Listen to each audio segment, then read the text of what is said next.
విడుదల రజని అరెస్ట్ కాబోతున్నారు. దానికి సంబంధించి గవర్నర్ దగ్గర అనుమతి కూడా తీసుకోబోతున్నారు. రేపో మాపో విడుదల రజని అరెస్ట్ అవుతుందనే దానికి సంబంధించి ఒక పెద్ద ఎత్తున చర్చ జరుగుతుంది. దీనికి సంబంధించి ఈ ఎపిసోడ్కి సంబంధించి కొన్ని ఆసక్తికరమైనటువంటి విషయాలు మీకు చెప్తాను. ఈమెను ఎందుకు అరెస్ట్ చేయబోతున్నారు, ఏ పూర్తి విషయాలు మీకు చెప్పే ప్రయత్నం చేస్తాను. వీడియో అయితే ఎండింగ్ వరకు చూడండి. మీ అభిప్రాయాన్ని కామెంట్ రూపంలో పెట్టండి. మీ అందరికీ తెలుసు, కూటమి సర్కార్ అధికారంలోకి వచ్చిన తర్వాత విజయవంతంగా తమకు నచ్చనటువంటి వారు, తమకు వ్యతిరేకంగా మాట్లాడిన వారికి సంబంధించి వైసీపీ పార్టీలో బలమైనటువంటి వాయిస్ను వినిపించేటువంటి వారి నోర్లు మూపించాలని చెప్పి వాళ్ళపైన కేసులు పెడుతున్నటువంటి సంగతి మీ అందరికీ తెలుసు. వాళ్ళు అందులో సక్సెస్ కూడా అవుతూ ఉన్నారు.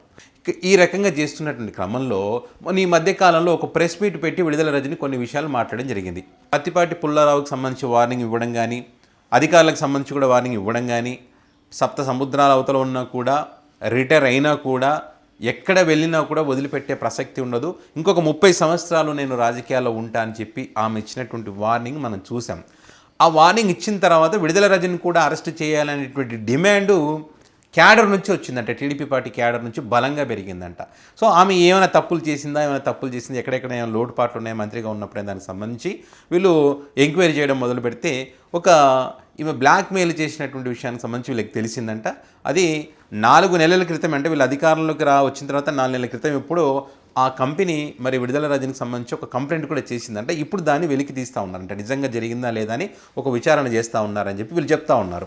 మరి కొంతమంది ఏమంటారు, ఏ రకంగా ఇరికించాలనే దానికి సంబంధించి కొంచెం టైం తీసుకొని ఆ ప్లాన్ ప్రకారం అరెస్ట్ చేయడానికి రంగం సిద్ధం చేస్తున్నారు. ఇక్కడ తప్పు చేసింది లేదు, ఏం లేదనేది ఇంకొక అభిప్రాయం కూడా ఉంది. అయితే ఇంతకు ఏంటి వాళ్ళు చేసేటువంటి పని అంటే, పల్నాడు జిల్లాలో ఎడ్లపాడులో శ్రీలక్ష్మి బాలాజీ అని చెప్పి స్టోన్ క్రషర్ అనేటువంటి ఒక కంపెనీ, దాంట్లో గతంలో అధికారంలో ఉన్నప్పుడు విడుదల రజని గారు మంత్రిగా ఉన్నప్పుడు ఆ కంపెనీని బెదిరించి వాళ్ళ దగ్గర 2,20,00,000 రూపాయలు ఆమె తీసుకుందనేటువంటిది వీళ్ళు చెప్తా ఉన్నారు. ఈ వ్యవహారాన్ని అంతటి కూడా నడిపించింది పల్లె జాషువా ఐపీఎస్. ఆ అధికారి ఈ వ్యవహారాన్ని అంతా నడిపించాడంట.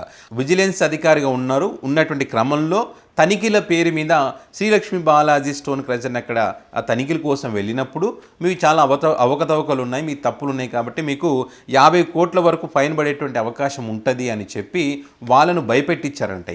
భయపెట్టించినటువంటి క్రమంలో మరి తర్వాత ఫోన్ చేసి మీకు ఈ ఫైన్ కనుక పడకుండా ఉండాలంటే, మీ తప్పులు బయటికి రాకుండా ఉండాలంటే కనుక ఖచ్చితంగా విడుదల రజని గారికి కొంత 5 కోట్ల రూపాయలు మీరు అమౌంట్ ఇవ్వండి, ఏ కేసులు ఉండవని చెప్పి ఆయన చెప్పిన తర్వాత అందులో భాగంగానే 2,20,00,000 రూపాయలు వీళ్ళ చేతికి రావడం, 2 కోట్ల రూపాయలు విడుదల రజని గారికి, ఈ 20 లక్షల్లో మరి వాళ్ళ పిఏకు ఒక 10 లక్షలు, ఈ వ్యవహారం అంతా నడిపించినటువంటి ఈ ఐపీఎస్ అధికారికి ఒక 10 లక్షల రూపాయలు ముట్టినాయి. అది మొదటి విడతగా. తర్వాత మళ్ళీ ఇస్తామని చెప్పి అన్నారు, అక్కడితో ఆగిపోయిందనేటువంటి ఒక అభియోగం వాళ్ళపైన. ఈ రకంగా చేశారనేటువంటిది వీళ్ళు చెప్తున్నటువంటి మాట. అయితే కూటమి అధికారంలోకి వచ్చింది కదా, మరి వీళ్ళు వచ్చిన తర్వాత వీళ్ళకి ఒక ధైర్యం అనేటువంటిది వచ్చింది కాబట్టి వీళ్ళు వచ్చి చెప్పారంట, ఏది మమ్మల్ని అప్పుడు భయపెట్టి ఇచ్చారు, మేము భయపడి అప్పుడు డబ్బులు ఇచ్చాము, కాబట్టి వాళ్ళ మీద కేసు పెట్టి వాళ్ళని అరెస్ట్ చేయాలని చెప్పి వీళ్ళు చెప్పారంట. అంటే ఇక్కడ చెప్పలేదు, వాళ్ళు సైలెంట్గా వాళ్ళు డబ్బులు ఇచ్చారు అంటే దాని అర్థం ఏంటి, వాళ్ళది తప్పులు ఉన్నాయి అనుకోవడానికి అవకాశం ఉంటుంది. అంటే వీళ్ళు కూడా అక్కడ తప్పు చేసినట్టే కదా. నిజంగా కనుక వాళ్ళు తప్పు లేకుండా అన్నీ పర్ఫెక్ట్గా ఉండి వాళ్ళు ఆ స్టోన్ కంపెనీ నడుపుతుంటే కనుక వాళ్ళు వైసీపీ అధికారంలో ఉన్నప్పుడు వాళ్ళు బయటకు వచ్చి చెప్పొచ్చు, న్యాయస్థానాలను ఆశ్రయించవచ్చు, మీడియాని ఆశ్రయించవచ్చు. ఇప్పుడున్నటువంటి అధికార పార్టీకి ఉన్నటువంటి మీడియాని కూడా వాళ్ళు ఆశ్రయించవచ్చు. వాళ్ళు వదిలిపెడతారా? ఆశ్రయించవచ్చు వాళ్ళని. ఇక మేము ఇట్లా బ్లాక్మెయిల్ చేస్తూ ఉన్నారు, ఇన్ని కోట్ల రూపాయలు డిమాండ్ చేస్తూ ఉన్నారు, మేము నిజాయితీగా అన్ని అనుమతులు కరెక్ట్గా ఉన్నా కూడా అని చెప్పి అప్పుడు ఎందుకు వాళ్ళు మీడియాని ఆశ్రయించలేదు? అది ఇక్కడ గమనించాల్సింది. కాబట్టి ఆ రకంగా బ్లాక్మెయిల్ చేసి మోసం చేసి వాళ్ళని ఇబ్బందులకు గురి చేశారు. కాబట్టి ఈ ఐపీఎస్ అధికారిని, ఆ పిఏని కానీ, విడుదల రజని గారిని కానీ వీళ్ళందరినీ అరెస్ట్ చేయాలని చెప్పి 17A నిబంధన ప్రకారం, అంటే ఒక మంత్రిగా పనిచేసినటువంటి వ్యక్తికి సంబంధించి అధికారులు ఉన్నప్పుడు చేశారు కాబట్టి గవర్నర్ అనుమతి తీసుకోవాలనే ఉద్దేశంతో మరి పక్కా ప్లాన్ ప్రకారం గవర్నర్ గారి అనుమతితోనే మేము అరెస్ట్ చేశామనే విధంగా నిబంధనల ప్రకారమే చేసాం, చట్టపరంగా నడుచుకుంటున్నామని చెప్పడానికి మన గవర్నర్ గారి అనుమతి తీసుకొని అరెస్ట్ చేయాలని చెప్పి, ఏసీబీ కేసు నమోదు చేయాలని చెప్పి భావిస్తూ ఉన్నారంట. ఇప్పుడు గవర్నర్ గారిది ఏముంది, వీళ్ళు ఎంత చెప్తే అంత అనేటువంటి అభిప్రాయాలు కూడా ఉన్నాయి. మొన్న అసెంబ్లీ బడ్జెట్ సమావేశాలకు సంబంధించి మనం చూసాం కదా. సో అదే రకంగా ఇప్పుడు ఎంతసేపు ఆయన పర్మిషన్ ఇవ్వడం, ఖచ్చితంగా అనుమతిస్తారు. విడుదల రజని గారిని అరెస్ట్ చేసి లోపల పెట్టాలనేటువంటి వాళ్ళ కోరిక నెరవేరుతూ ఉంది. సో ఇప్పుడు దీనికి సంబంధించి వీళ్ళు ఏమంటారంటే, విడుదల రజని గారికి సంబంధించి టీడీపీ పార్టీలో ఉన్నప్పుడు ఆమె తులసి మొక్క, ఇప్పుడు వైసీపీ పార్టీలోకి పోయిన తర్వాత గంజాయి మొక్క. సో కాబట్టి ఒకవేళ ఆమె తన తప్పు తెలుసుకొని ఏదైనా ఉండి మళ్ళీ తిరిగి పార్టీలోకి వస్తే మరి తులసి మొక్కల మారేటువంటి అవకాశం ఉందనేటువంటి అభిప్రాయాలు కొంతమంది వ్యక్తం చేస్తూ ఉన్నారు. అంటే వీళ్ళు ఏంటి టీడీపీ పార్టీని ఎవరు కూడా విమర్శించకూడదు, అధికార పార్టీని విమర్శించే వాళ్ళు గంజాయితో సమానం, వీళ్ళ దాంట్లో ఉంటే వీళ్ళు విమర్శించినా బూతులు మాట్లాడినా ఏం చేసినా కూడా తులసి మొక్కలు అనేటువంటిది ఒక అభిప్రాయం.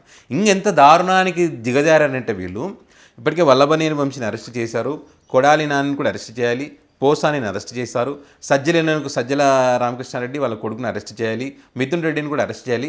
వీళ్ళందరినీ కలిపి ఒక జైల్లో పెట్టి వాళ్ళతో పాటు విడుదల రజని అదే జైల్లో పెట్టాలి, ఒకటే దాంట్లో పెట్టాలి, ఒకటే గదిలో పెట్టాలంటే నీచాతి నీచంగా దుర్మార్గంగా వీళ్ళు కామెంట్లు వీళ్ళు మాట్లాడడం ఇది దుర్మార్గం కదా, ఇది తప్పు కదా. అలా మాట్లాడాలనుకో నిజంగా ఆమె తప్పు చేసి ఉంటే కనుక ఖచ్చితంగా ఆధారాలు ఉంటే దాని తగ్గ ఆధారం ఉంటే కోర్టుకి సమర్పించండి, న్యాయస్థానం పరిశీలించిన తర్వాత నిజంగా ఆమె తప్పు చేసి ఉంటే శిక్ష పడుతుంది. ఓకే, ఇంకా మరి ఈమె ఒక్కతే తప్పు చేసిందా? చిలకలూరుపేట నియోజకవర్గానికి సంబంధించి ఇంకా ఎవరు తప్పు చేయలేదా? రాష్ట్రం మొత్తం మనం పక్కన పెడదాం. రాష్ట్రం మొత్తం చెప్పినట్టు చాలా ఉంది. మన చంద్రగిరి నియోజకవర్గంలో 50 లక్షలు ఇచ్చానని చెప్పి ఒక అధికారి పంచాయతీ ఈవో చెప్పారు, ఎవరికి ఎమ్మెల్యే గారు సత్యమణికి ఇచ్చానని చెప్పి. ఇబ్రహీంపట్నం విజయవాడ ప్రాంతంలో బూడిద కోసం అధికార పార్టీకి చెందినటువంటి వాళ్ళు గొడవలు పడుతూ ఉన్నారు, కొట్లాడుతూ ఉన్నారు, లారీలను అడ్డు వేరే వెహికల్స్ పెట్టి ఆపుతూ ఉన్నటువంటి పరిస్థితులు మనం చూస్తూ ఉన్నాం. మద్యం షాపులకు సంబంధించి బెదిరింపులు చూస్తూ ఉన్నాం.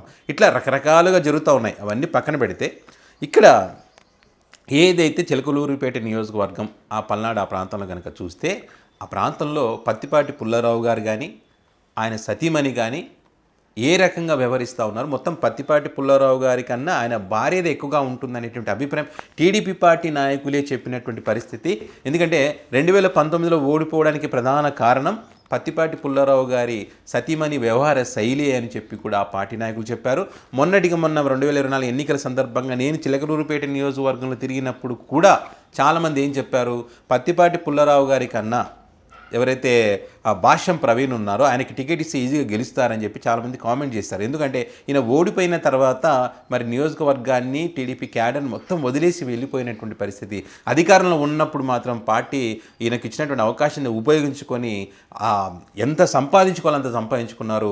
ఆయన సతీమణి కూడా ఆయనకన్నా ఎక్కువగా సంపాదించుకున్న దానికి పోలీసు అధికారులు కానీ వాళ్ళు కానీ ఆమెకు సెల్యూట్ చేయాల్సినటువంటి పరిస్థితి ఉందని చెప్పి టీడీపీ పార్టీ క్యాడరే చెప్పినటువంటి పరిస్థితి చిలకలూరుపేట నియోజకవర్గానికి సంబంధించి. చాలా అవినీతి చేశారు వాళ్ళు, పార్టీకి చెడ్డ పేరు తెచ్చారని చెప్పి. మరి అవినీతి కనిపించట్లేదు అక్కడ, మరి రాష్ట్రంలో జరుగుతున్నటువంటి అవినీతికి సంబంధించి కనిపించట్లేదు అక్కడ. మళ్ళీ వాళ్ళని అరెస్ట్ చేయరా, వారికి సంబంధించి ఎవరు కేసులు పెట్టరా, మరి వాళ్ళు భయభ్రాంతులకు గురి చేయలేదా, అది తప్పు కదా, ఏసీపీకి కానీ వేరే వాళ్ళకి ఇది కనిపించదా? వీళ్ళకేంటి ఇటువైపు నుంచి వాయిస్ ఏదైతే గట్టిగా వినిపిస్తుందో ఆ వాయిస్ను మూయించాలంటే ఏం చేయాలి, ఏదో ఒక కేసు పెట్టి అరెస్ట్ చేయాలి అన్నది వీరి యొక్క ఆలోచనలాగా కనిపిస్తూ ఉంది. ఆ క్రమంలోనే విడుదల రజని అరెస్ట్ చేయాలనేటువంటిది, అది కూడా క్యాడర్ నుంచి విపరీతమైనటువంటి డిమాండ్ ఉంది, విడుదల రజని ఎందుకు వదిలేశారని చెప్పి. కాబట్టి వాళ్ళ సంతృప్తి పరచాలంటే ఈమెను అరెస్ట్ చేయాలి. అదేవిధంగా ఆర్కే రోజుకి సంబంధించి దారుణాతి దారుణంగా ఆమెను దేంతో పోలుస్తుంది నేను నా నోటితో చెప్పలేను, ఒక మహిళకు సంబంధించి ఆ రకంగా ఆమెను వల్గర్గా మాట్లాడుతూ ఆమెను కూడా బొక్కులో వేయాలనే కామెంట్ ఎంత ఈజీ అయిపోయింది చూడండి. ఎవరిని పెడితే వాళ్ళని అరెస్ట్ చేయాలని చెప్పి, ఆడదాం ఆంధ్రాలో కోట్లు మింగారని చెప్పి దానికి కేటాయించినది ఎంత, అందులో మీకు కోట్లు మింగారని చెప్పి వీళ్ళు చెప్తున్నది ఎంత.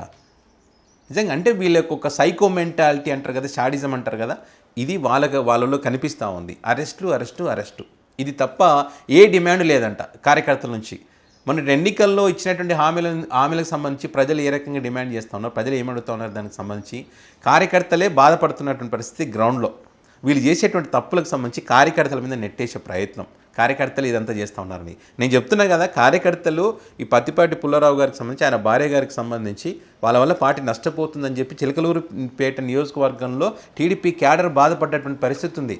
భాష్యం ప్రవీణ్ రావాలి ఇక్కడికి అని చెప్పి ఆయన చాలా కష్టపడతా ఉన్నారు, ప్రజల్లో తిరుగుతూ ఉన్నారు, పార్టీని క్యాడర్ ప్రజల్లోకి తీసుకెళ్తున్నారని చెప్పి చాలామంది చెప్పారు. ఏదేమైనా కూడా కూటమి సర్కార్ అధికారంలోకి వచ్చిన తర్వాత విజయవంతంగా వాళ్ళకి నచ్చినటువంటి వ్యక్తులను అరెస్ట్ చేస్తున్నారు అనడంలో ఎలాంటి సందేహం లేదు. సో తప్పు చేస్తే తప్పుడు మాటలు మాట్లాడితే ఇదే రకమైనటువంటి శిక్ష ఉంటుందని వీళ్ళు చెప్తా ఉన్నారు కదా. ఇప్పుడు అధికార పార్టీలో మాట్లాడుతున్నటువంటి వారు కూడా అది వర్తిస్తుందనే సంగతి వీళ్ళు గుర్తుపెట్టుకుంటే మంచిది. సో దీనిపైన మీ అభిప్రాయాన్ని కామెంట్ రూపంలో పెట్టండి.